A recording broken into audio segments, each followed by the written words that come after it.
Ние започнахме вече разговора в студиото, преди да ви кажем кой е всъщност в нашето студио, защото много сме любопитни, от нашия екип сме такива. Алина Ингор и Слав Славов са в нашето студио, заедно с 3 котки.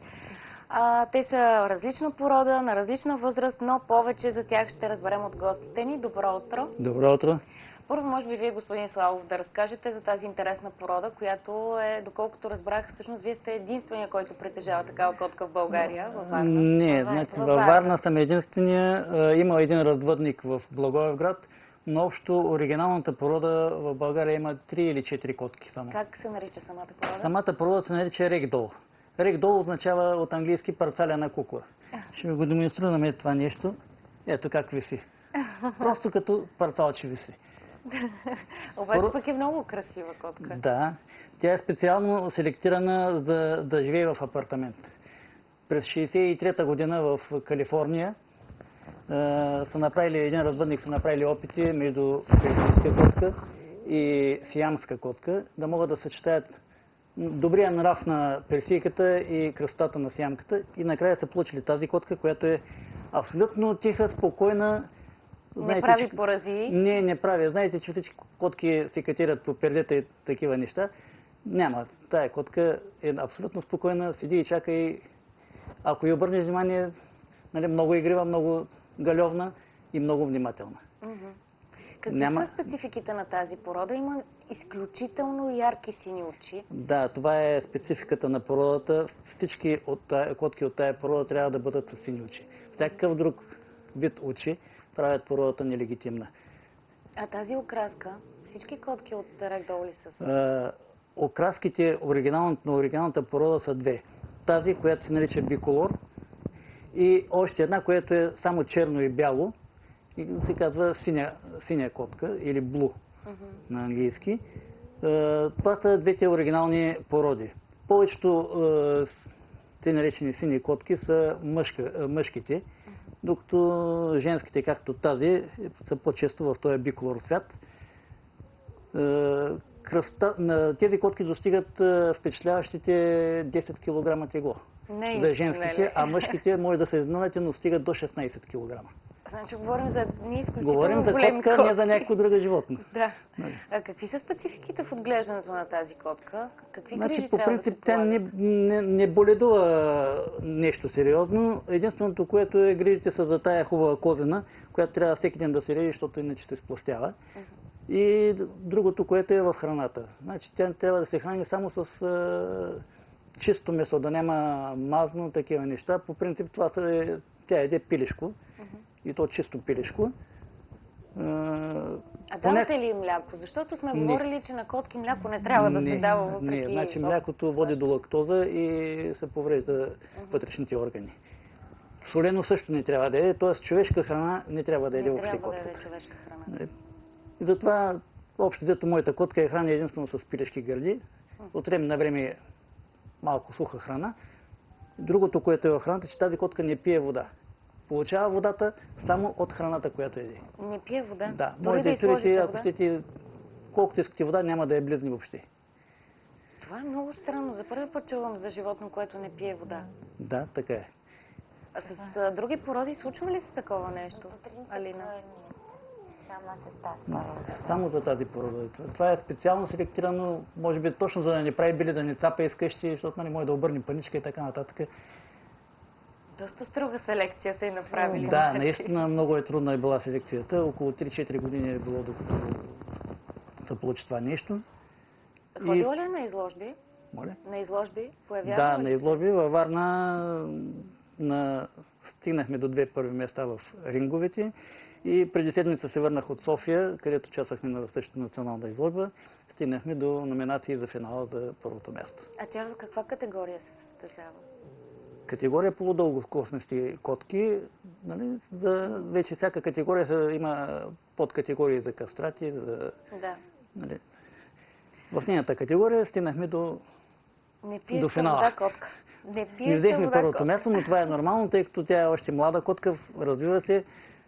Още една годинка, докато стигне пълните размери, може би още една годинка ще стане, докато стигне пълните размери и пълната окраска. А тези котенца, които са едното в мен, то вече заспа, слава богу, другото в Алина, те не са от тази порода, да уточним за нашите зрители. И са още съвсем мънички на 3 месеца. Алина, разкажи ни за тази порода. Значи, това са британски късокосмици. Те са на 3 месеца. При мен е мъжка космица. Това е Веня. Той си с оранжеви очички, които аз донесах да покажа и да разкажа, че тази порода по стандарта може да има два цвята на очи. Всъщност само в цвят белия. По принцип британските имат задължително оранжеви очи. Но ако са чисто бели? Чисто бели позволява да има и сини.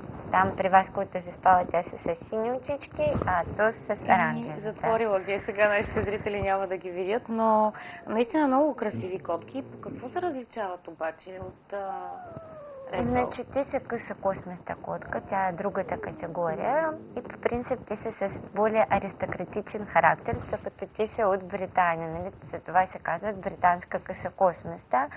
Като характер много кротки, направо като си имате деца, това е за тях като малката мечка играчка. Много галевни, не правят също бели.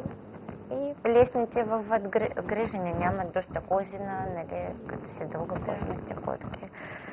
И тези сладурчета ще участват в изложбата, която ще се състои на 6-7 октомври във Варна. И всъщност аз пристигнах от асамблеята. Това за нас е голяма... С микрофона да го махнеш, Алина. Искам да ви кажа, че в Германия ние сме станали пълноправни членове. Този е палавник. Той се притесни от присъствието в студиото ни, но това е нормално. Хората се притесняват, когато идват при нас. Какво остава за животните? Допреди малко и тя издаваше много Да, също непозната обстановка и просто не се чувства в свои води. Нормално е да издава такива звуци. А случва ли се да я водите, да сменяте мястото, да извеждате извън дома? Ами, не е желателно. Значи тая порода е селектирана само за да живее в апартамента. Ако имате къща и я оставите в двора, опасно за нея. Тя разчита единствено на стопанина си да я предпази от други животни и така нататък. Всякакви други опасности за нея са...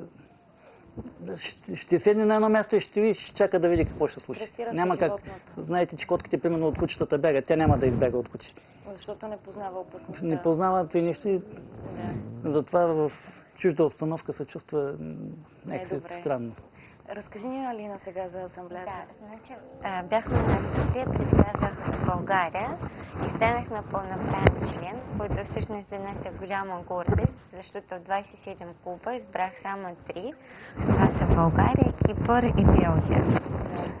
Да, и в чест на тази събитие, тази изложба, която на 6 и 7 октомври, фестивалозите канят всички, които имат котките, да участват безплатно в международна изложба и да дойдат експерта от Италия, който по всички категории, Волтер Паралти, много известен в цял свят, и Едуард Борис от Испания. И ще бъде забавна. Да, имаме карнавален костюм на котки, които могат да участват, имат различни шоу и ще стане много хубава събитие, къде деца също могат да участват с тяхните рисунки и награждавания стават на изложбата.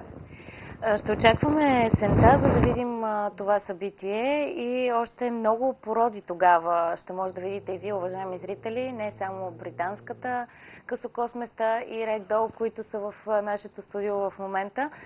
Така че има време, но си го запазете така в съзнанието като един ангажимент, който можете да свършите и да ви бъде приятно.